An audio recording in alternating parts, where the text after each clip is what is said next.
Hi students, welcome to competitive exams material channel అండి. ఈ వీడియోలో మనం అతివాదం యుగంలో ముఖ్యంగా స్వాతంత్రంలో పాల్గొన్న వారు ఎవరు, వారి యొక్క ఇంపార్టెన్స్, వారు ఏ ఉద్యమాలు చేశారు, వారి యొక్క ఏ పత్రికలు వాళ్ళకు ఉన్నాయి, ఏ బుక్స్ రాశారు, వారి గురించి ఈ వీడియోలో చూద్దాం. సో అతివాద యుగం వచ్చేసి 1905 to 1920 అండి. వీరి యొక్క ఈ అతివాద యుగం యొక్క ముఖ్య లక్ష్యం ఏంటంటే స్వరాజ్. సో వీరి యొక్క పోరాట పద్ధతులు వచ్చేసి స్వదేశీ, నిష్క్రియాత్మక ప్రతిఘటన. సో ఈ అతివాద యుగంలో ముఖ్యమైన వారు ఎవరు అంటే లాల్, బాల్, పాల్ అండి. వీరు ముగ్గురు చాలా ఇంపార్టెంట్ అండి అతివాద యుగంలో. Lal, ball, Paul. లాల్ అంటే లాలా లజపత్ రాయ్ గారు, బాల్ అంటే బాల్ గంగాధర్ తిలక్, పాల్ అంటే బిపిన్ చంద్రపాల్. సో ఫస్ట్ వచ్చేసి మనం లాలా లజపత్ రాయ్ గారి గురించి చూద్దామండి. ఓకే, సో ఫస్ట్ మనం లాలా లజపత్ రాయ్ గారి గురించి చూద్దాము. ఈయన వచ్చేసి 1865లో జన్మించారండి. 1865లో లాలా లజపత్ రాయ్ గారు జన్మించారు. ఈయన ఎక్కడ జన్మించారంటే పంజాబ్లోని దూండ్కే గ్రామంలో జన్మించారు. పంజాబ్లోని దూండ్కే గ్రామం. ఓకే, ఈయనకు ఒక బిరుదు ఉండండి. ఆ బిరుదు వచ్చేసి షేర్ ఏ పంజాబ్.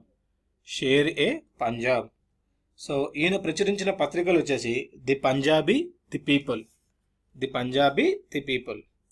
నెక్స్ట్ ఈయన రాసిన గ్రంథాలు వచ్చేసి అన్హ్యాపీ ఇండియా అనేది ఒక గ్రంథం అండి. నెక్స్ట్ 1888లో తొలిసారిగా కాంగ్రెస్ సమావేశంలో ప్రసంగించారు.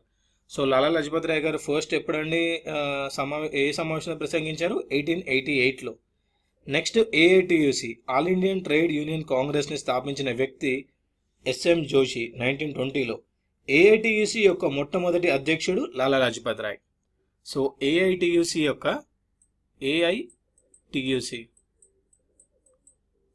మొదటి అధ్యక్షుడు అండి లాలా లజపత్ రాయ్ గారు. ఓకే, నెక్స్ట్ లాలా లజపత్ రాయ్ ప్రమాదకరమైన వ్యక్తిగా అభివర్ణించిన వ్యక్తి వచ్చేసి లార్డ్ మింటో.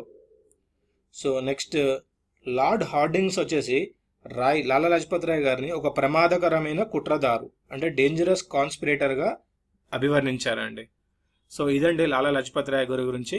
సో జస్ట్ మళ్ళీ ఒకసారి నేను ఈ లాలా లజపత్ రాయ్ గురించి ఇంపార్టెంట్ పాయింట్స్ని ఒకసారి రివైజ్ చేస్తాను. ఈయన పంజాబ్ గ్రామంలో 1865లో జన్మించారు. ఈయనకున్న బిరుదులు వచ్చేసి షేర్ ఏ పంజాబ్. నెక్స్ట్ ఈయన ప్రచురించిన పత్రికలు the Punjabi, the people. Next ఈయన రాసిన గ్రంథం అన్హ్యాపీ ఇండియా. నెక్స్ట్ వచ్చేసి 1888లో తొలిసారిగా కాంగ్రెస్ సమావేశంలో ప్రసంగించారు. నెక్స్ట్ ఏఐటియుసి యొక్క మొట్టమొదటి అధ్యక్షుడు ఎవరండి? Lala Lajpat Rai. Next will go to Bal Gangadhar Tilak. So second వ్యక్తి వచ్చేసి బాల్ గంగాధర్ తిలక్ అండి. సో ఈయన వచ్చేసి 1856లో జన్మించారండి. 1856 జూలై 23 అండి. నెక్స్ట్ 1881లో కేసరి, మరాఠా అనే దినపత్రికల ద్వారా జాతీయ భావాలను ప్రచారం చేశారు. ఈయనకున్న బిరుదు వచ్చేసి లోకమాన్య అండి.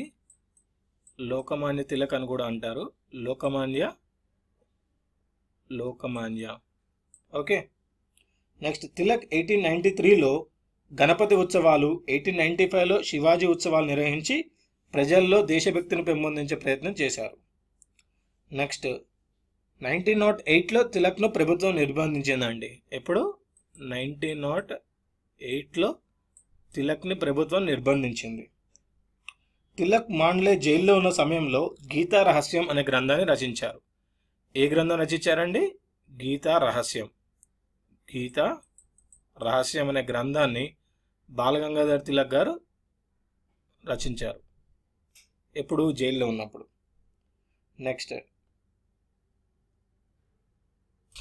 నెక్స్ట్ తిలక్ గారు చేసిన ముఖ్యమైన నినాదాలు. ఫస్ట్ వచ్చేసి బాలగంగాధర్ తిలక్ చేసిన ముఖ్యమైన నినాదం అండి స్వరాజ్యం నా జన్మ హక్కు. స్వరాజ్యం నా జన్మ హక్కు. స్వరాజ్యం సాధించినచో మన జన్మ మతం వృధా.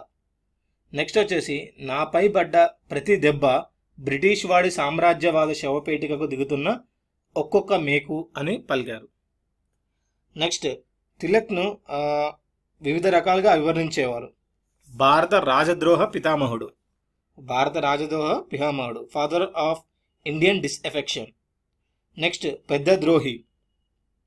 నెక్స్ట్ వాలంటైన్ చిరోల్, భారత అలజడి పితామహుడు, father of Indian unrest. Next third one వచ్చేసి బిపిన్ చంద్రపాల్ గారు అండి. ఈయన వచ్చేసి 1858లో జన్మించారండి. నెక్స్ట్ బ్రహ్మ సమాజ్ ప్రతినిధిగా మధ్య యూరప్ అమెరికాల్లో పర్యటించారు. సో ఈయన ప్రారంభించిన వార్తాపత్రిక వచ్చేసి న్యూ ఇండియా అండి. బిపిన్ చంద్రపాల్ గారు ప్రారంభించిన పత్రిక న్యూ ఇండియా. నెక్స్ట్ 1905లో జరిగిన బెంగాల్ విభజన వ్యతిరేకోద్యమం, స్వదేశీ ఉద్యమంలో చురుగ్గా పాల్గొన్నారు. నెక్స్ట్ బంకించంద్ర చటోపాధ్యాయను బెంగాల్ వాల్టర్ స్కాట్గా అభివర్ణించిన వ్యక్తి పాల్. పాల్ ప్రారంభించిన వందే మాతం పత్రికకు అరబిందో ఘోష్ సంపాదకుడిగా వ్యవహరించారు.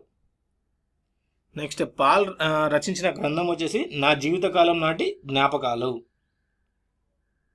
సో ఇవ్వండి మనం పాల్ గారి యొక్క ముఖ్యమైన ఇంపార్టెన్స్, వారి యొక్క గ్రంథాలు, వారు ఎప్పుడు జన్మించారు, వారు ఏ సంఘాల్లో పాల్గొన్నారు, నెక్స్ట్ ఈ అతివాద యుగంలో వారి యొక్క మెయిన్ ఎయిమ్ ఏంటి, ఈ అతివాద యుగం యొక్క మెయిన్ ఎయిమ్.